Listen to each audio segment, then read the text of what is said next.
Aš vien Dievu niekuo kitu, visad pasitikėsiu.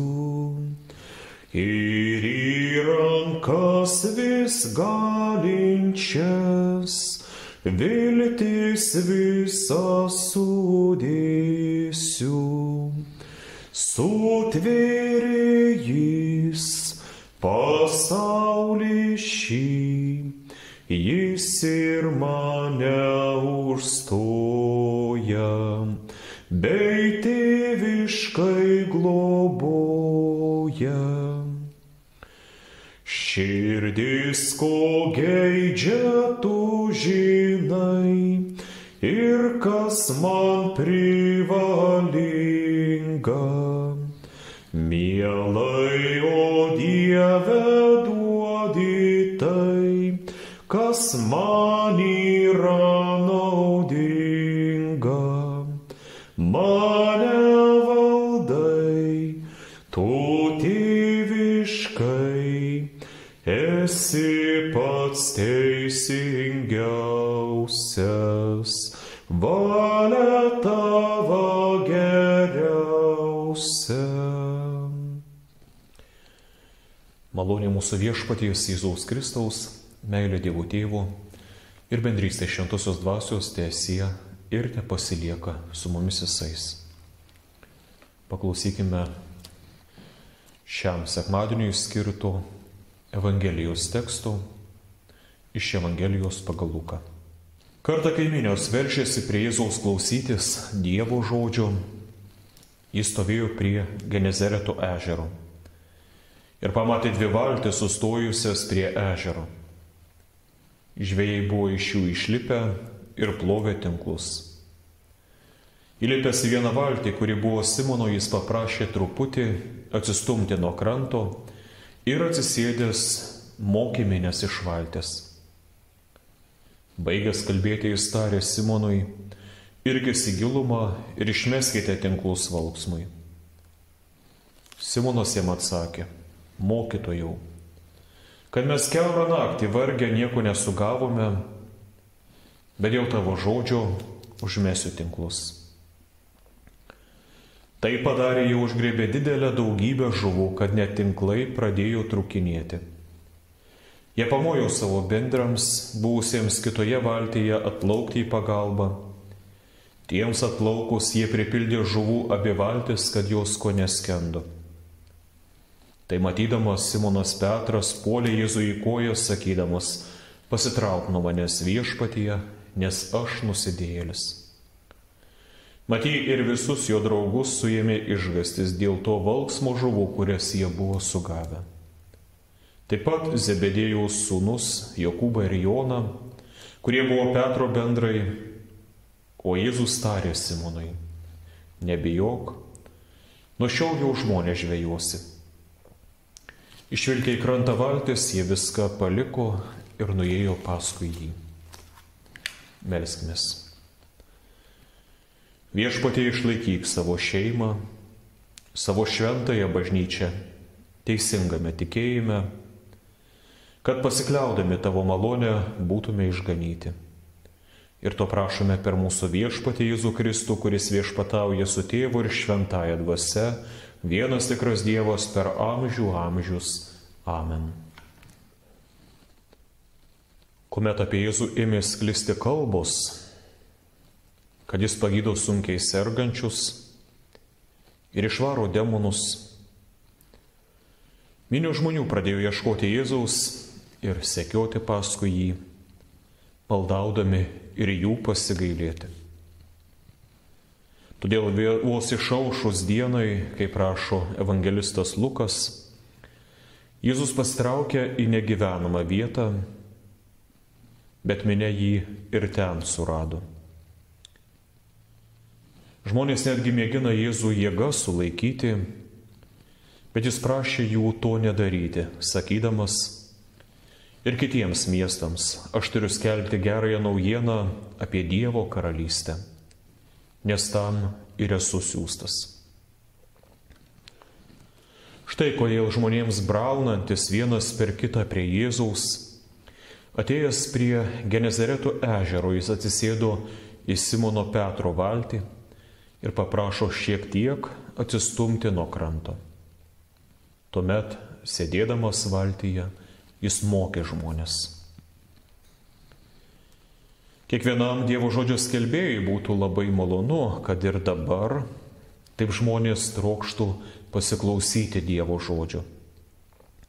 Kad minios verštųsi į pirmasias vietas ir pirmosius suolus, o vaikai susėstų ant grindų ir visi klausytųsi Kristaus pamokymų. Tad pagalvokit, o kas pasikeitė? Nes Dievo žodis ir krikščioniškas mokymas liko toks pat. Ir dabar Dievo žodis yra gyvas ir veiksmingas. Ir Kristus liko tas pats. O ir žmonių problemos niekiek nepasikeitė. Ir dabar žmonės tebėra varginami ligų, psichologinių arba dvasinių problemų ir kitokių sunkumų. Labiausiai pasikeitėme mes. Nes pagalbos, netgi būdami mirtiname pavojuje ar mirtyje, nustojame ieškoti pas Kristų.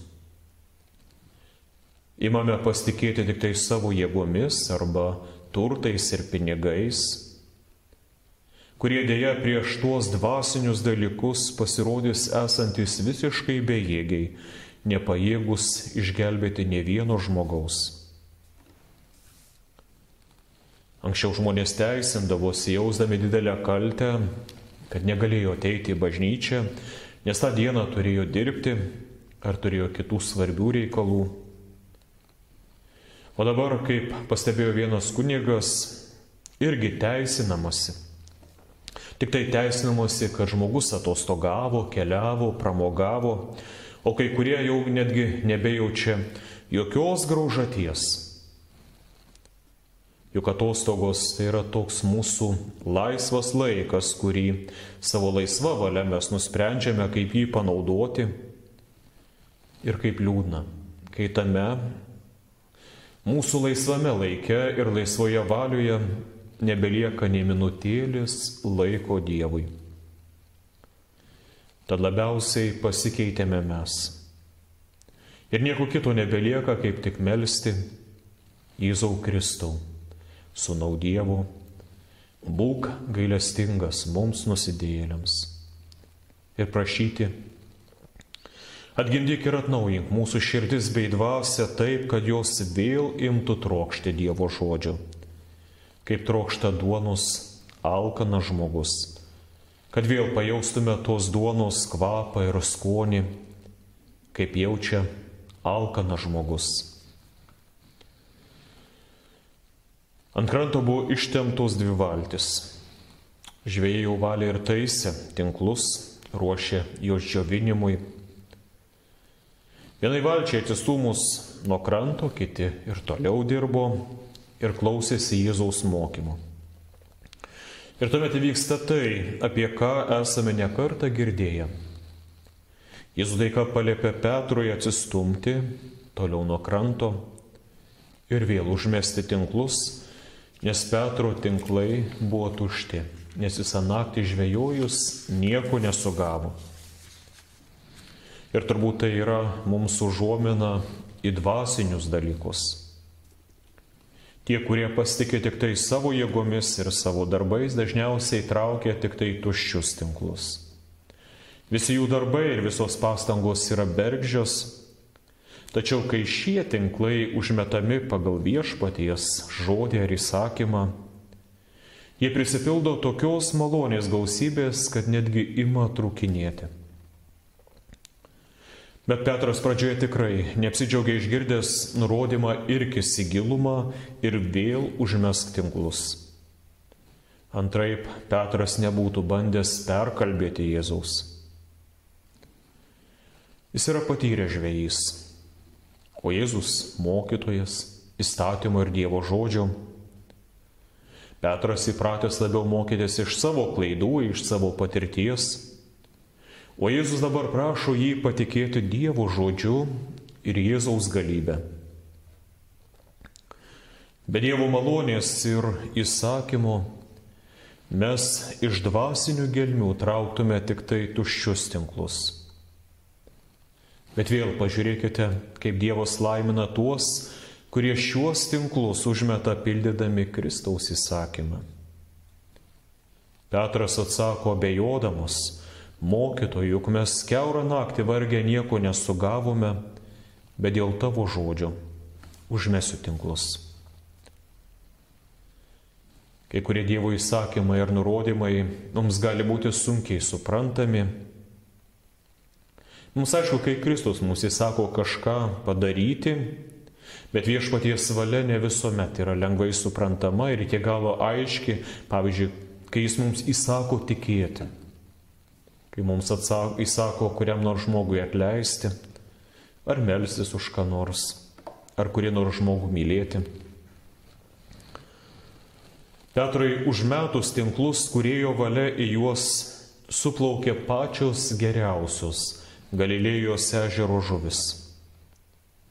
Kaip ir tuomet, kai Jėzus paliepė Petrui pasiimti meškerę, užmesti ją sakydamas, kad pirmoje sugautoje žuvyje, jos burnoje, jis atres staterą, su kuria sumokės mokesčių rinkėjui mokestį už save ir už Viešpatį. Ir štai kokia Petro reakcija į šį stebuklą. Pasitrauk nuo manęs Viešpatyje, nes aš nusidėjėlis. Ir tai sakydamas Petras parpuola ant kelių prieš Jėzų. Tad kodėl Petras tai sako? Kadangi jis yra geras ir pamaldus žydas. Jis tiki, kad Viešpačiai nėra vietos tarp nusidėjėlių, bet Jėzus dar ne kartą parodys jam ir kitiems, kad jis atėjo pas nusidėjėlius ne tam, kad juos pasmerktų, bet kad jiems padėtų visuose dvasiniuose ir kūniškose reikaluose. Dėl to mes žinome, kad ir šiandieną tikinčio širdys galės dvasinį artumą su savo Viešpačiu pajausti ir patirti per skelbiamą Dievo žodį, per giesmę ir maldą, kaip ir pamaldžio širdis galės sutikti savo Viešpatį pas mus ateinantį sakramente. Luko Evangelijos pabaigoje mokiniai jau maldaus prisikėlusio Viešpaties: pasilik su mumis. Ir Viešpats, žengdamas į dangų, duos pažadą savo mokiniams, sakydamas: ir štai aš esu su jumis per visas dienas iki pasaulio pabaigos. Tačiau ne tik demonai, bet ir negailaujantis nusidėjėliai negali pakęsti tokios Kristaus artybės. Tad dabar mes prašome Viešpatyje, nepalik savo žmonių, ypač kuomet jie yra silpni ar nuodėmingi. Mokyk kantriai juos savo žodžiu ir parodyk visą savo meilės gilybę. Kartais mes galvojame, kad mums mirtinai reikia vieno ar kito dalyko, be kurių gyvenimas netektų prasmės. Dažniausiai tai galvojame apie materialius dalykus, nors dažniausiai nepastebime pačio svarbiausio - Kristaus, beldžiančio į mūsų širdžių duris. Ir nesuprantame, kad be Kristaus viskas netenka prasmės. Ir priešingai su Kristumi viskas įgyja prasme. Štai kad ir kančia arba kryžius su Kristumi įgauna visai kitą prasme. Be Kristaus žmogus tik tai skųstųsi ir dejuotų: Viešpatie, už ką aš kenčiu? Už kokias nuodėmes mane šitai baudi? Kodėl manęs taip nekenti? Kodėl manęs taip nemyli? Kodėl mane esi taip apleidęs? Bet su Kristumi pažiūrėkite, kaip keičiasi žmogaus širdis ir malda. Jis ima melsti: Viešpatie, dabar per šiuos vargus aš imu geriau pažinti tave ir tavo kančias. Nors tu man davei nelengvą išbandymą, Bet prie to aš meldžiu duok ir nuolankumo bei stiprybės visą tai tinkamai pakelti. Ir padėk nešti man mano gyvenimo kryžių ir mano naštas. Petrą apėmė pagarbi baimė. Todėl jis prašo Jėzų pasišalinti, nes jie neverti, kad šis šventasis būtų su jais. O Jėzus pašaukė Petrą ir jo bendradarbius keliauti kartu su juo, sakydamas nebijok, nuo šiol jau žmonės žvejosi. Tai ir turėtume vadinti krikščionišku gyvenimu, kai gyvenama su Kristumi, kuomet keliaujama su Kristumi, kuomet sekama paskui Kristų ir tokiems Kristus kalba, kur aš esu, ten bus ir mano tarnas. Argi tai nėra nuostabus pažadas, žinant, kad Kristus yra danguje?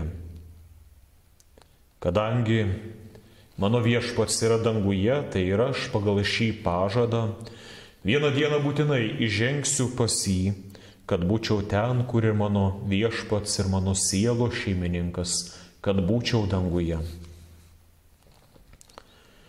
O kas yra šie tinklai ir kam jie priklauso? Šie tinklai tai Evangelija. Ir jie priklauso Kristui, nors jie laikinai patikimi Dievo žodžio skelbėjams, kaip Petrui ir jo bendražygiams, o šiandieną mūsų laikų žmonėms. Tačiau priimdami šiuos tinklus turime išmokti skirti, kas yra Evangelija, kad nepradėtume maišyti jos su įstatymu ir kad vietoje Evangelijos nebūtų skelbiamas įstatymas ir metami įstatymo tinklai. Įstatymas yra kaip akmuo, kuris vis labiau mus gramzdina į neviltį. Nes jis skelbia, kiek daug dalykų mes neišpildome, kokie nuodėmingi esame. Tuomet su Petru ir mums norisi pasakyti, pasitrauk nuo manęs viešpatie, nes aš nusidėjėlis. Tačiau kaip skelbiama Evangelija, Evangelija skelbia, ką mūsų vietoje ir mūsų išganimui nuveikė Kristus. Ir apaštalai tapo liudininkais nuostabių Kristaus darbų, kad tokiu žodžiu, tarsi dvasiniais tinklais, tikinčiųjų širdis trauktų arčiau Kristaus ir arčiau Dievo karalystės. Kad kiekviena tikinti širdis sušuktų, nesitrauk viešpatie nė akimirkai nuo manęs, nes aš esu nusidėjėlis. Nes jeigu bent akimirkai mane paliktum, aš tikrai pražūčiau. Ir kad tvirtai laikytųsi įsikibusi Kristaus rankos ir Kristaus kryžiaus. Ir pažiūrėkit, kaip per Evangeliją kuriamas asmeniškas ryšys su Kristumi. Nes tu pats asmeniškai turi priimti Kristų. Tu pats asmeniškai turi išpažinti savo nuodėmes ir atverti savo širdį Kristui. Tu pats turi išmokti pasitikėti Kristumi, todėl ir Petrą Kristus asmeniškai kviečia sekti juo. Tačiau, kodėl Jėzus kreipėsi tik tai į Petrą? Ar tai reiškia, kad tik tai Petrui jis patikė šiuos tinklus, o vėliau ir dangaus karalystės raktus? Dangaus raktus tai yra galia atleisti atgailaujančių nuodėmę, mes matysim, kad Kristus prisikėlęs patikėjo visiems apaštalams, ne tik Petrui. Taip ir čia turėtume suprasti, kad Evangelijos žinia jis patikė visai bažnyčiai, kad mes ją brangintume ir džiugiai ją dalintumėmės, kad ją gyventume.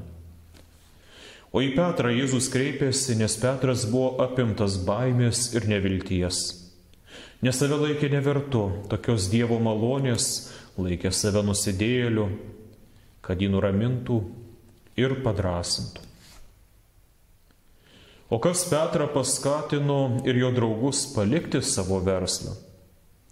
Juk jie buvo nemenkai investavę į valtis, į tinklus.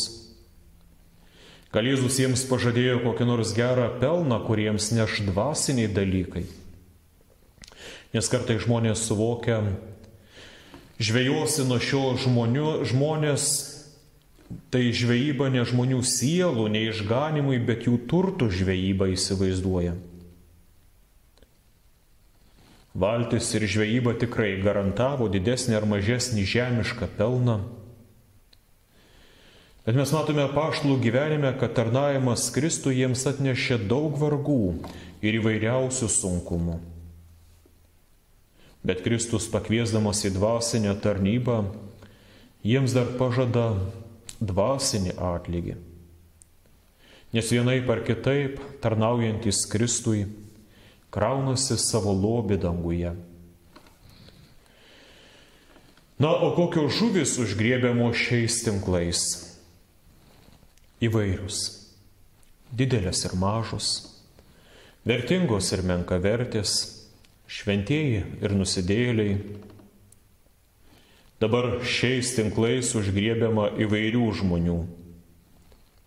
O kokios buvome žuvis pasirodys tik tai, kai šie tinklai bus ištraukti į amžinojo gyvenimo krantą ir Kristus duos įsakymą atskirti geruosius nuo blogųjų, tikinčiuosius nuo bedievių, išrinktuosius nuo pasmerktųjų.